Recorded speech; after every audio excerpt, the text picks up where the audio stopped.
Nëse keni probleme me mëlçin, pini një gotë para gjumit nga kjo dhe do befasoheni.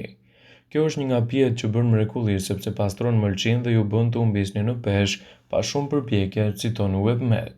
Kur organizmi juaj është i mbushur me toksina, mëlçia nuk arrin dot të kryejë funksionet e saj dhe procesi i humbjes së peshës skandalizohet. Njerëzit shpesh herë nuk e mendojnë rëndësinë e mëlçisë në organizëm, por kjo është ndër organet kryesore që vendos rreth humbjes ose shtimit të pakontrollueshëm të peshës. Kjo është një arsye se pse pavarësisht përpjekjeve nuk humbisni në peshë. Nëse jeni të fiksuar që të humbisni në peshë, atëherë provoni këtë lëng që pastron mëlçin. Përbërësit që u duhen janë 3 limon, 1 filxhan majdanoz të prerë, 5 fije linoje dhe 6 gota ujë. I vendosni në mikser limonin, majdanozin dhe selinon. I përzieni dhe më pas shtoni ujin vazhdimisht derisa të bëhet e njëtrajtshme. Konsumoni 2 ose 3 gota në ditë me stomak u mosh për të marrë përfitimet.